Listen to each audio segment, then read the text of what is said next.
Assalamualaikum warahmatullahi wabarakatuh. Pada kesempatan kali ini, saya akan memberikan kuliah dengan materi lesi mulut akibat ADR dan interaksi obat. Sebelumnya, alergi obat itu merupakan bagian dari adverse drug reaction, di mana alergi obat ini disebabkan karena suatu reaksi dari obat tersendiri yang merugikan. Untuk adverse drug reaction itu adalah efek obat yang tidak diinginkan terjadi pada dosis yang biasanya dipakai oleh manusia. Untuk reaksi obat yang merugikan memerlukan pengobatan dan penurunan dosis jika memang disebabkan oleh keracunan ataupun overdosis. Untuk reaksi obat yang merugikan dapat didefinisikan sebagai setiap respon terhadap suatu obat yang merugikan dan tidak diinginkan yang terjadi pada obat yang seharusnya diberikan dengan tepat. Untuk adverse drug reaction sendiri sebenarnya itu bisa dibagi ke dalam beberapa kategori, yaitu didasarkan pada farmakodinamik, yaitu berupa efek samping terjadinya itu pada dosis terapeutik obat. Kemudian efek toksik ini biasanya terjadi pada overdosis ataupun karena keracunan. Kemudian gejala putus obat ini biasanya terjadi pada overdosis ataupun keracunan yang diakibatkan penghentian obat-obatan narkotika. Kemudian ADR sendiri juga ada yang bersifat individual terhadap individu tertentu memiliki efek yang berbeda-beda. Contohnya itu adalah tadi alergi obat yaitu hipersensitivitas terhadap obat, teratogenitas, karsiogenitas, dan iatrogenik. Kita masuk dalam alergi obat. Untuk beberapa poin di mana obat dapat bertindak menyebabkan reaksi imunologik yang merusak, itu adalah bisa disebabkan karena obat atau metabolitnya itu setelah terkombinasi dengan komponen darah atau jaringan itu bisa menyebabkan alergi. Selain itu, obat-obatan atau metabolitnya dapat mengubah komponen dari jaringan sehingga jaringan menjadi imunogenik. Misalkan, pada penderita lupus yang diinduksi karena pemakaian prokainamid. Kemudian obat ini dapat memulai amplifikasi imun secara kimiawi tanpa memerlukan memori dan pengenalan imunologik spesifik. Kompleks obat antibodi dapat melompat atau dia tidak melewati dari tahap-tahap yang seharusnya dari sel ke sel meninggalkan komplement teraktivasi untuk melisiskan dari sel. Obat ini dapat meningkatkan amplifikasi imunologis dengan memblokir aktivitas sel T, misalnya penambahan reaksi hipersensitivitas tipe 4, yaitu tipe delay, oleh siklofosfamid dan dextran. Obat ini dapat bekerja langsung pada jaringan yang hiperaktif, misalkan bronkospasme yang dipicu oleh aspirin. Nah, pada dunia kedokteran gigi itu ada beberapa tipe-tipe hipersensitivitas atau alergi yang disebabkan oleh obat-obatan. Untuk tipe dari hipersensitivitas yang disebabkan karena obat pada dasarnya itu ada 4, yaitu tipe 1, tipe 2, tipe 3, dan tipe 4. Namun pada dunia kedokteran gigi yang paling sering muncul berdasarkan penelitian yang pernah dilakukan itu adalah pada tipe 1 dan tipe 4. Untuk tipe yang lain itu bisa saja muncul tapi kasusnya jarang. Untuk tipe 1 itu adalah tipe yang terjadinya secara cepat atau tipe anafilaksis. Kemudian untuk tipe 4 itu adalah yang delay, ya biasanya dimediasi oleh sel T. Nah, ini adalah kasus-kasus apa saja yang biasanya muncul yang disebabkan karena alergi obat dalam dunia kedokteran gigi. Di sini yang pertama itu adalah adanya angioedema. Angioedema itu dia merupakan suatu reaksi hipersensitivitas tipe 1 yang ditandai dengan pembengkakan pada bibirnya. Jadi gambarnya seperti yang ada pada gambar di slide ya. Kemudian obat-obatan yang sering menjadi pemicu dari angioedema itu adalah antibiotik dan aspirin. Selain itu sebenarnya obat-obatan lain juga bisa menyebabkan terjadinya angioedema. Untuk angioedema sendiri itu khasnya dia itu berlangsungnya terjadi secara cepat. Karena dia itu berlangsung secara cepat, maka dia hanya dalam hitungan jam saja, yaitu dia bisa berlangsung dari 24 hingga 36 jam setelah munculnya atau setelah konsumsi obat. Bahkan pada udem yang akut gitu, untuk kasus yang akut bisa saja dia muncul kurang dari 2 jam setelah paparan dari alergen. Kemudian dia bisa menyebabkan pembengkakan pada labial, pada periorbital, yaitu pada daerah mata, seperti gambar yang ada pada slide. Kemudian itu juga bisa juga menyebabkan pembengkakan di daerah lain. Yang harus diwaspadai pada kasus angioedema atau angioneurotik edema ini itu adalah terjadinya pembengkakan yang bisa sampai ke daerah pernafasan, yaitu sampai menyebabkan obstruksi pernafasan. Jika itu sampai terjadi, maka itu bisa mengakibatkan sesuatu yang fatal sehingga bisa menyebabkan anafilaktik. Untuk edema alergi akut ini biasanya munculnya ini disertai dengan urtikaria atau adanya gatal-gatal yang dikaitkan dengan adanya reaksi anafilaksis. Untuk gatal-gatal sendiri itu bisa muncul pada wajah, pada bawah hidung, dan lain sebagainya. Jadi biasanya pasien itu merasakan adanya pembengkakan dan juga gatal. Kemudian tadi sudah saya sampaikan sebelumnya bahwa untuk kasus pada hipersensitivitas tipe 1 yang gawat yang bisa mengancam nyawa, yaitu adanya obstruksi jalan nafas, itu akan menyebabkan adanya shock anafilaktik. Untuk shock anafilaktik ini memang bentuk yang paling parah dari hipersensitivitas tipe 1. Ini adalah reaksi sistemik yang ditandai dengan adanya udema di banyak jaringan. Nah, banyak jaringan yang paling berbahaya itu adalah daerah laring, sehingga dia bisa menutup jalan nafas dan juga diikuti dengan penurunan tekanan darah.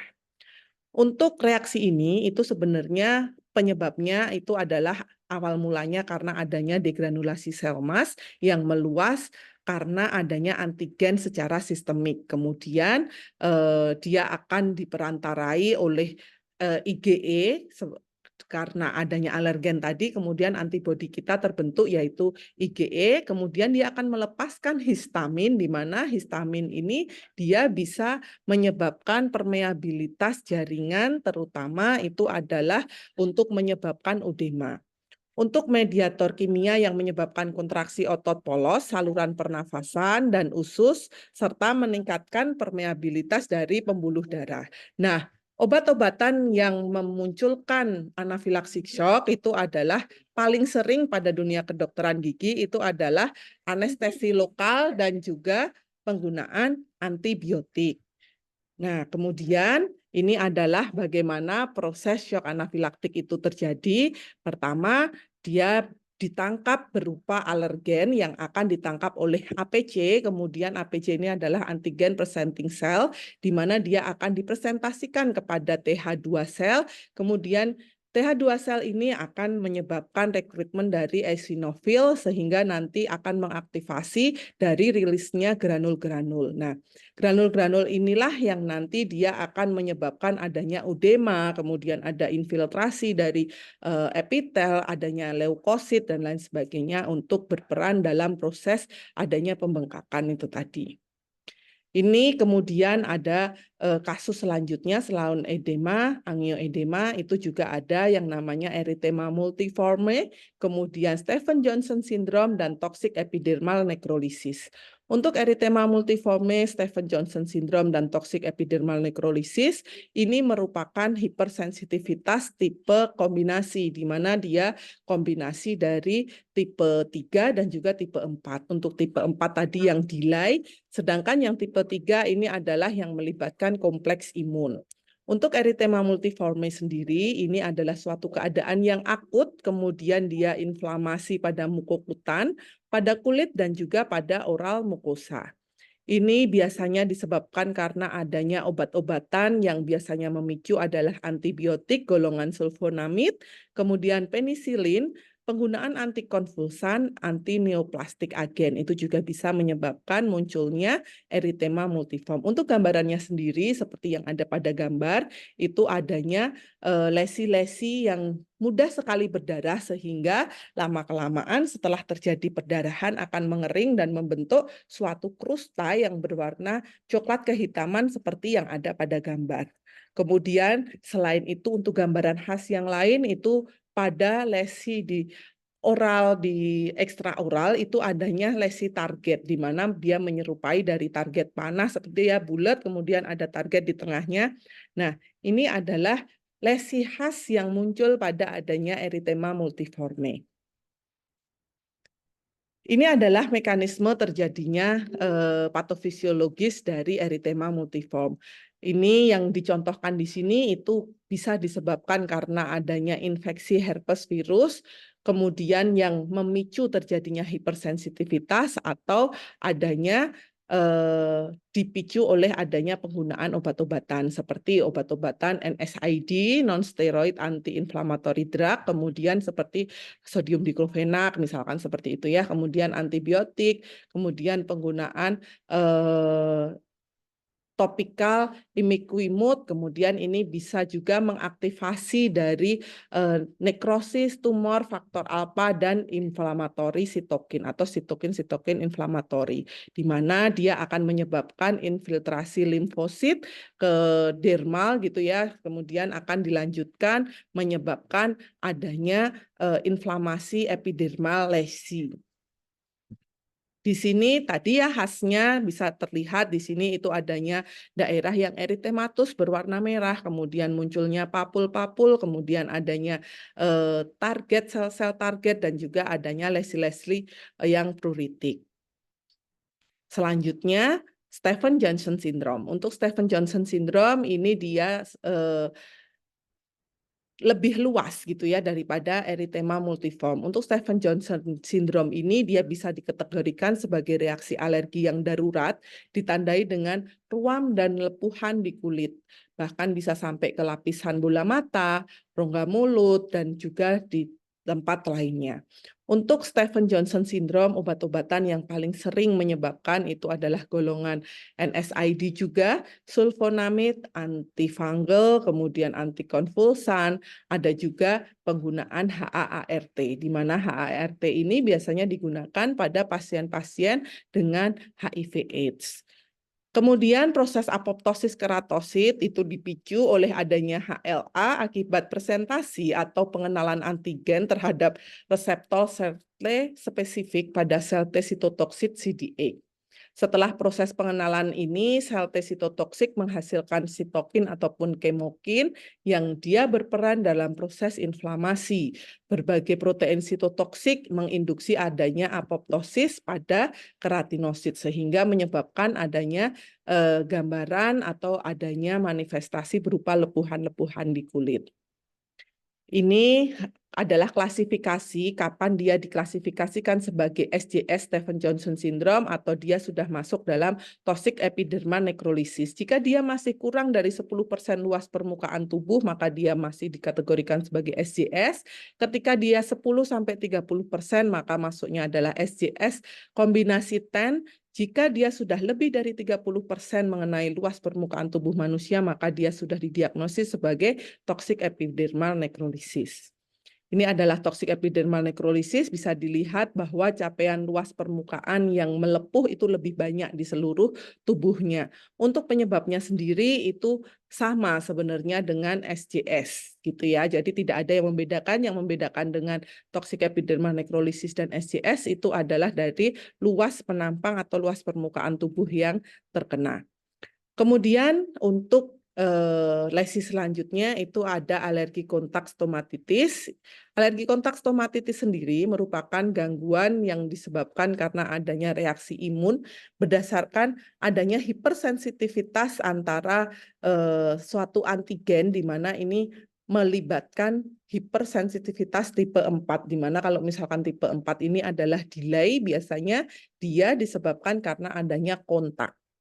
Namun untuk alergi kontak stomatitis ini ya seperti namanya dia disebabkan karena adanya kontak, pemicunya itu adalah adanya penggunaan antiseptik secara kumur misalkan, kemudian adanya penggunaan topikal anestesi dan bahan-bahan endodontik.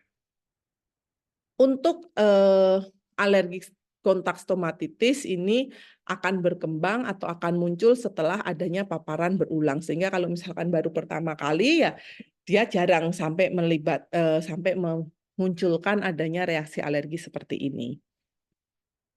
Ya, ini adalah mekanismenya ya. Jadi mulai dari alergi, kemudian alergennya ini ditangkap oleh makrofag, kemudian setelah difagositosis, selain itu karena makrofag juga berfungsi sebagai APC, maka akan dipresentasikan kepada TH1, kemudian dia akan menyebabkan munculnya sitokin-sitokin proinflamasi seperti itu, sehingga nanti akan menyebabkan adanya gambaran inflamasi kemerahan pada mukosa rongga mulut. Nah, selanjutnya untuk reaksi obat yang lain, yaitu yang disebabkan karena alergi pada rongga mulut terhadap obat-obatan, itu juga oral lichenoid drug eruption, di mana ini merupakan reaksi hipersensitivitas tipe 4 yang muncul di mukosa rongga mulut dan terjadinya secara lambat, karena dia adalah tipe 4. Kemudian obat-obatan yang bisa mencetuskan itu ada penisilin, kemudian anti malaria, kemudian NSAID, HAART itu juga bisa menyebabkan terjadinya oral lichenoid drug eruption. Sama dengan stomatitis kontak alergika sebelumnya, bahwa ini juga disebabkan karena adanya kontak. Kontak yang terjadi secara kronis atau terus-menerus. Sehingga kalau misalkan obat-obatan ini tuh masih digunakan secara terus-menerus, maka lesi ini juga semakin lama akan semakin tampak. Secara umum, lesi ini biasanya tidak menimbulkan gejala, tapi pada lesi-lesi yang sampai menyebabkan ulceratif, maka pasien akan merasa tidak nyaman atau lebih sensitif, terutama ketika makan pedas dan juga hangat. Ini adalah mekanismenya. Kemudian kita lanjutkan untuk manifestasi rongga mulut yang lain terkait penggunaan obat-obatan. Karena kan tadi ya ADR itu tidak hanya dari alergi obat saja, tapi banyak yang menyebabkan terjadinya manifestasi yang disebabkan karena adanya reaksi yang tidak diinginkan di rongga mulut. Nih, contoh yang lain adalah terjadinya serostomia, di mana serostomia ini merupakan suatu sensasi subjektif dari mulut kering, sehingga karena ini merupakan gejala subjektif, maka pasiennya ini pasti akan mengeluhkan adanya riwayat mulutnya terasa kering, walaupun ini tidak selalu diikuti dengan adanya hiposalivasi ataupun pengurangan jumlah dari volume saliva itu sendiri. Obat-obatan yang dapat menyebabkan serostomia itu juga ada banyak, yaitu antihistamin, dekongestan, antidepresan, antipsikotik, antihipertensi, kemudian antikolinergik. Itu juga bisa menyebabkan serostomia. Selanjutnya ada juga reaksi atau side effect yang lain terkait penggunaan obat, itu adalah hiperplasi gingiva, di mana terjadi pertumbuhan jaringan gingiva yang tidak normal. Biasanya ini paling banyak diakibatkan karena penggunaan obat-obatan antikonvulsan, imunosupresan, dan juga antihipertensi, khususnya yang golongan kalsium channel blocker. Kenapa itu bisa terjadi? Karena penggunaan obat-obatan tersebut dapat menginduksi peningkatan proliferasi sel epitel akibat ekspresi yang berlebihan dari antigen K167, di mana ini akan menyebabkan adanya hiperplasi pada jaringan gingivanya. Kemudian untuk side effect yang lain itu adalah chemical burn, di mana chemical burn ini adalah mukosa yang terbakar karena obat-obatan yang digunakan secara topikal. Biasanya ini adalah penggunaan yang paling sering menyebabkan adalah penggunaan aspirin yang digunakan dengan dikunyah ataupun aspirin yang dikunyah gitu ya, aspirin yang dikulum di rongga mulut seperti itu. Untuk aspirin kenapa bisa menyebabkan chemical burn? Itu karena adanya sifat asam yang mengandung pada proton asam alifatik yang dapat menyebabkan nekrosis epitel, erosi, dan luka bakar. Nekrosis koagulasi terjadi karena jaringan kehilangan suplai darah yang disebabkan karena kandungan asam pada aspirin, kemudian dia akan menyebabkan kematian sel. Kemudian selain itu ada juga adanya hiperpigmentasi yang disebabkan karena obat-obatan. Untuk obat-obatan yang paling sering menyebabkan hipertensi itu ada hiperpigmentasi, mohon maaf, itu adalah penggunaan obat-obatan HAART, yaitu obat-obatan untuk HIV/AIDS, yaitu golongan misalkan yidofudin seperti itu ya. Kemudian ada juga penggunaan obat-obatan seperti antibiotik, minocycline, kemudian kloroquine sebagai anti malaria itu juga bisa menyebabkan adanya hiperpigmentasi. Kenapa hal itu bisa terjadi? Karena obat-obatan tersebut itu dapat menstimulasi dari aktivasi melanosit, di mana melanosit ini fungsinya adalah untuk memproduksi sel-sel melanin. Ya, kemudian selain itu juga ada reaksi obat yang bisa menyebabkan adanya infeksi jamur. Bagaimana obat-obatan bisa menyebabkan infeksi jamur? Itu adalah penggunaan kortikosteroid dan juga antibiotik dalam jangka waktu yang lama dan juga tidak terkendali. Sehingga apa? Sehingga penggunaan kortikosteroid dan antibiotik ini bisa mempengaruhi keseimbangan di rongga mulut sehingga flora normalnya menjadi terganggu dan tidak normal. Efek samping ini akan menyebabkan jamur yang seharusnya dia itu berkompetisi dengan flora normal yang lain di rongga mulut, itu pertumbuhannya menjadi lebih cepat dibandingkan dari flora normal yang lain, sehingga ini bisa menyebabkan tumbuhnya infeksi jamur. Ini ya untuk antibiotik stomatitis tadi sudah dijelaskan ya bagaimana dia bisa menyebabkan itu karena ketersediaan nutrisi yang berlebihan seperti glukosa pada rongga mulut, tadi bakterinya sudah mati diakibatkan karena penggunaan antibiotik jangka panjang, maka menyebabkan pertumbuhan kandida ini menjadi lebih cepat. Ya, selain itu juga ada hairy tongue, di mana yang paling sering itu adalah black hairy tongue, di mana dia ditandai dengan adanya hipertrofi dan elongasi dari papilla filiformis. Ini biasanya disebabkan karena obat-obatan antibiotik, yaitu penisilin, doksisiklin. Kenapa ini bisa terjadi? Ini karena adanya desquamasi yang tertunda, biasanya karena faktor lokal maupun sistemik, serta penggunaan untuk antibiotik tadi dapat mengubah flora normal di dalam rongga mulut dan menjadikan pertumbuhan bakteri kromogenik sehingga menjadikan warna menjadi hitam. Untuk selanjutnya itu adalah adanya taste disturbance, yaitu ada perubahan pada rasa. Biasanya ini berkaitan dengan produksi saliva. Jadi obat-obatan yang menyebabkan ini biasanya adalah obat-obatan yang dapat mempengaruhi produksi saliva seperti penggunaan antibiotik, kemudian penggunaan obat-obatan endokrin dan juga obat-obatan neurologis. Selanjutnya selain itu juga yang paling sering terjadi juga adalah adanya osteonekrosis pada rahang. Ini obat-obatan yang sering menyebabkan adalah penggunaan obat-obatan bifosfonat, di mana ini akan menghambat proliferasi endotel yang akan mengganggu sirkulasi dari darah di dalam tulang sehingga akan menyebabkan terjadinya nekrosis pada tulang.